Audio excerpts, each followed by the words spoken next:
बिस्मिल्लाहिर्रहमानिर्रहीम। अल्लाह के नाम से शुरू जो बड़ा मेहरबान निहायत रहम करने वाला है। मुअज़्ज़िज़ नाज़रीन ग्रामी, आपको हम अपने चैनल में खुश आमदीद कहते हैं और दिल की गहराइयों से मोहब्बत भरा सलाम।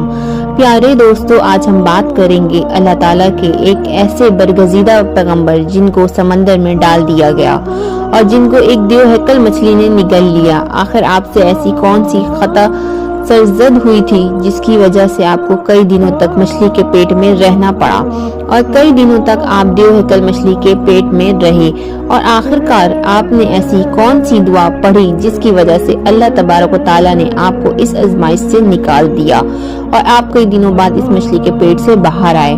प्यारे दोस्तों, आज की इस मुनफरिद वीडियो में हम आपको हजरत यूनुस अलैहिस्सलाम के अजीब व गरीब वाक़ये के बारे में बताएंगे और इस दुआ के बारे में भी बताएंगे जो हजरत यूनुस अलैहिस्सलाम ने अल्लाह तबारक व तआला की बारगाह में मांगी और जिसके बाद अल्लाह तबारक व तआला ने हजरत यूनुस अलैहिस्सलाम को इस आजमाइश से दूर कर दिया। और इस दुआ को जो भी मुसीबत ज़्यादा पढ़ेगा तो अल्लाह ताला अपने फजल करम से इसकी तमाम परेशानियों को दूर कर देगा। प्यारे दोस्तों, हजरत यूनुस अलैहिस्सलाम अल्लाह ताला के एक बरगजीदा पैगंबर गुजरे हैं जिनको अल्लाह ताला ने कौम बनी इसराइल की तरफ मबूस फरमाया था। और प्यारे दोस्तों, याद रहे कि कौम बनी इसराइल वो वाहिद कौम है जिसकी तरफ अल्लाह ताला ने सबसे ज्यादा अंबिया किराम को मबूस फरमाया और अल्लाह ताला ने हजरत यूनुस अलैहिस्सलाम को नबूवत अता फरमाई और आप अलैहिस्सलाम को इराक की मशहूर शहर नैनवा के लोगों की तरफ दीन हक की दावत देने का हुक्म फरमाया। अल्लाह ताला ने हजरत यूनुस अलैहिस्सलाम को नबूवत अता फरमाई। इस वक्त आपकी उम्र 28 साल थी। चुनांचे अल्लाह ताला के हुक्म के मुताबिक हजरत यूनुस अलैहिस्सलाम अहले निनानवा को एक अरसे तक दावत हक देते रहे और इन्हें अल्लाह ताला की वाहदनियत की तरफ बुलाते रहे, लेकिन अहले निनानवा ने आपकी बात पर कोई कान न धरा और इसी तरह अपने गुनाहों और बुराइयों के अंदर मुब्तला रहे। लेकिन इसके बावजूद भी हजरत यूनुस अलैहिस्सलाम अपनी कौम को अल्लाह ताला की वाहदनियत की तरफ बुलाते रहे और गुनाहों से मना करते रहे।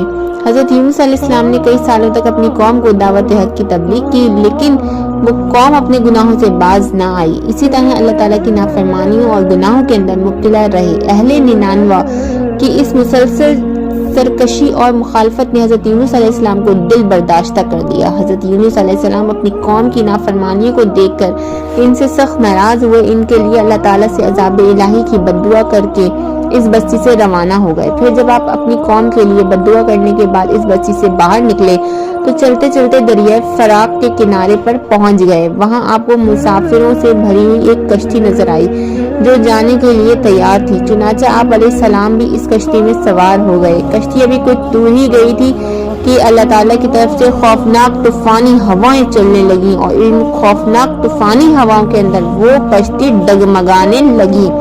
चुनांचे इन तूफानी हवाओं के अंदर कश्ती के डूबने का खतरा मजीद बढ़ गया। इस वक्त तमाम मल्लाओं ने अपने अकीदे के मुताबिक कहा कि मालूम होता है कि अपने आका का कोई भागा हुआ गुलाम इस कश्ती में सवार हो गया है। चुनांचे जब तक इस गुलाम को कश्ती से बाहर ना निकाल दिया जाए तब तक इस मुसीबत से निजात हासिल नहीं हो सकेगी। चुनांचे मल्लाहों की ये बात सुनकर हजरत यूनुस अलैहिस्सलाम ने दिल ही दिल में ये ख्याल किया कि मैंने अल्लाह ताला की वही का इंतजार किए बगैर ही अपनी कौम के लिए बद्दुआ की और वहां से चला आया और शायद अल्लाह ताला को मेरा ये अमल पसंद ना हो, इस वजह से ये आसार नमूदार हुए हैं। चुनांचे ये मंजर देखकर हजरत यूनुस अलैहिस्सलाम ने इन मल्लाहों से कहा कि मैं ही वो भागा हुआ गुलाम हूँ जो अपने आका से भागकर यहाँ इस कश्ती पर सवार हुआ है। मुझे कश्ती से नीचे फेंक दो ताकि तूफान रुक जाए। मगर कश्ती में सवार तमाम मुसाफिर मल्लाहों ने आपके बारे में खूब जानते थे और आपको एक नेक इंसान समझते थे और वो आप तमाम लोग आपकी शराफत से खूब वाकिफ थे। इसके बाद ये तय पाया कि कुरानदाजी की जाए, जिसका नाम कुरानदाजी में निकलेगा इसको कश्ती से बाहर फेंक दिया जाएगा। चुनांचे आप सबकी राय के मुताबिक कुरानदाजी की गई। पहली ही दफा में हजरत यूनुस अलैहिस्सलाम का नाम निकल आया, लेकिन इसके बावजूद भी तमाम मल्लाहों और मुसाफिरों को यकीन ना आया। फिर इसके बाद दूसरी और तीसरी बार भी कुरानदाजी की गई, मगर हर बार हजरत यूनुस अलैहिस्सलाम का नाम ही निकला। चुनांचे इस तरह मुसाफिर मल्लाहों ने इस बात पर मजबूर हो गए कि वो हजरत यूनुस अलैहिस्सलाम को कश्ती से निकाल दें। अभी वो ये सब सोच ही रहे थे कि हजरत यूनुस अलैहिस्सलाम ने खुद ही कश्ती से छलांग लगा दी। तो इस वक्त अल्लाह तबारक व तआला ने एक बहुत बड़ी मछली को हुक्म दिया कि इस मछली ने آپ علیہ السلام کو زندہ ہی نگل لیا۔ اللہ کے حکم سے اس مچھلی نے آپ علیہ السلام کو صحیح سلامت اپنے پیٹ میں محفوظ رکھا۔ جب حضرت یونس علیہ السلام اپنی قوم سے ناراض ہو کر اس بستی سے چلے گئے تھے تو آپ علیہ السلام نے ان لوگوں کو عذاب الہی کی پیشن گوئی بھی کی تھی، لیکن ان لوگوں کو حضرت یونس علیہ السلام کی کسی بات پر کوئی یقین نہ آیا۔ وہ لوگ کہا کرتے تھے کہ حضرت یونس علیہ السلام تو کہتے ہیں کہ اللہ تعالیٰ کا عذاب آئے گا، لیکن اب تک تو کوئی عذاب نہ آیا، نہ جانے وہ عذاب کب آئے گا۔ مگر کچھ ہی دنوں کے بعد اللہ تعالیٰ کے عذاب کے اثرات نمودار ہونے شروع ہو گئے۔ چنانچہ اس طرح عذاب الہی کو دیکھ کر وہ لوگ پریشان ہوئے، ایک دوسرے سے کہنے لگے کہ حضرت یونس علیہ السلام کی بات غلط نہ تھی اور آپ واقعی اللہ تعالیٰ کے سچے پیغمبر ہیں۔ چنانچہ ان لوگوں نے اللہ تعالیٰ کے عذاب کے اثرات کو دیکھ کر اللہ تعالیٰ کی بارگاہ میں خود توبہ کیا اور اللہ تعالیٰ کی واقعیت پر ایمان لے آئے، اور اللہ تعالیٰ نے اس عذاب کے ٹل جانے کی دعا کرنے لگے۔ اس وقت اللہ تعالیٰ نے ان لوگوں کی توبہ کو قبول فرما لیا اور ان کو اس عذاب سے محفوظ کر لیا۔ پیارے دوستو، ادھر حضرت یونس علیہ السلام مچھلی کے پیٹ میں زندہ تھے اور اللہ تعالیٰ کی وحی کا انتظار کیے بغیر اپنی قوم کو چھڑانے پر نادم تھے۔ تو اس وقت حضرت یونس علیہ السلام نے اللہ تعالیٰ کی بارگاہ میں اپنی خطا کی معافی کے لیے یہ دعا پڑھی، لا الہ الا انت سبحانک انی کنت من الظالمین، لا الہ الا انت سبحانک انی کنت من الظالمین۔ تیرے سوا کوئی معبود نہیں، تو ہی یکتا ہے اور میں تیری پاکی بیان کرتا ہوں، بے شک میں خود ہی ظالم ہوں۔ چنانچہ جب اللہ تعالیٰ نے درد بھری دعا سنی تو اللہ تعالیٰ نے اپنی بارگاہ میں قبول فرمائی اور حضرت یونس علیہ السلام کو اس ازمائش سے نجات دی۔ اس وقت اللہ تعالیٰ نے مچھلی کو حکم دیا کہ وہ حضرت یونس علیہ السلام کو صحیح سلامت دریا کے کنارے پر ڈال دے۔ اس وقت اس مچھلی نے اللہ تعالیٰ کے حکم کی تعمیل کرتے ہوئے حضرت یونس علیہ السلام کو ساحل کے کنارے ڈال دیا، اور اس طرح حضرت یونس علیہ السلام 40 دن مچھلی کے پیٹ میں رہے۔ 40 دن بعد اللہ تعالیٰ نے آپ کی دعا قبول فرمائی، اس ازمائش سے آپ کو نجات بخشی۔ جب مچھلی کے پیٹ سے باہر آئے تو آپ کی حالت بہت کمزور تھی، آپ زمین پر گر گئے۔ تو اس وقت اللہ تعالیٰ نے حضرت یونس علیہ السلام کے قریب ایک بیل کا درخت اگایا۔ اس درخت کی وجہ سے حضرت یونس علیہ السلام کی حالت بہتر ہوئی، تو آپ نے اس درخت کے سائے میں ایک جھونپڑی بنائی، اس جھونپڑی میں رہنے لگے۔ چنانچہ کچھ عرصے بعد اس بیل کی جڑوں کو کیڑا لگ گیا، وہ بیل سوکھنے لگی۔ یہ ماجرا دیکھ کر حضرت یونس علیہ السلام کو بہت دکھ ہوا، کیونکہ حضرت یونس علیہ السلام اس بیل سے بہت محبت کرنے لگے تھے۔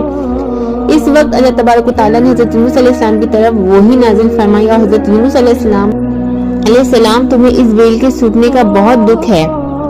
ارشاد فرمایا، اے یونس علیہ السلام، تمہیں اس بیل کے سوکھنے کا بہت دکھ ہے، جو ایک معمولی حقیر چیز ہے، لیکن آپ نے اپنی قوم کو چھوڑتے ہوئے یہ نہ سوچا کہ 99 میں بسنے والے 1 لاکھ سے زائد انسانوں کو اور ان کے علاوہ لا تعداد حیوانوں اور جانوروں کو ہلاک کرنے میں ہمیں ناگوری نہ ہوتی، کیا ہم ان کے لیے اس سے بھی زیادہ مہربان نہ ہوتے جتنا تم اس بیل کے لیے مہربان ہو۔ آپ علیہ السلام وحی کا انتظار کیے بغیر ہی اپنی قوم کو بددعا دے کر وہاں سے چلے آئے کہ نبی کی یہ شان نہیں ہے کہ وہ اپنی قوم کے لیے بددعا کر کے نفرت کی وجہ سے ان سے جدا ہونے میں جلدی کرے، وحی کا انتظار بھی نہ کرے۔ پھر اس کے بعد اللہ تبارک و تعالیٰ نے حضرت اسلام کو حکم دیا کہ وہ دوبارہ 99 جائیں اور وہاں پر رہ کر اہل 99 کو دین کی تبلیغ کریں، ان کو اللہ تبارک و تعالیٰ کا پیغام پہنچائیں تاکہ اللہ تبارک و تعالیٰ کی کثیر مخلوق حضرت یونس علیہ السلام سے فائدہ حاصل کر سکے۔ چنانچہ اس وقت حضرت یونس علیہ السلام اللہ تبارک و تعالیٰ کے حکم کے مطابق وادی 99 میں دوبارہ تشریف لے گئے اور ان کی قوم نے ان کی آمد پر بہت خوشی کا اظہار کیا۔ پھر وہ تبلیغ حاصل کرنے لگے اور اس قوم نے دنیا میں بھی کامیابی حاصل کی اور آخرت میں بھی کامیاب ہوئے۔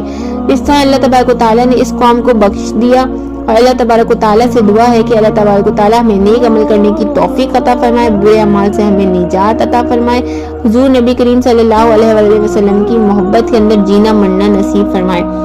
ناظرین، آج کی ویڈیو میں یہیں تک تھی۔ ویڈیو اگر اچھی لگے تو میرے چینل کو لائک کریں، سبسکرائب کریں، کمنٹ کریں اور آگے لازمی شیئر کریں۔ انشاءاللہ اگلی ویڈیو میں ملاقات ہوگی۔ اپنا بہت سارا خیال رکھیے گا۔ اللہ نگہبان۔ اللہ حافظ۔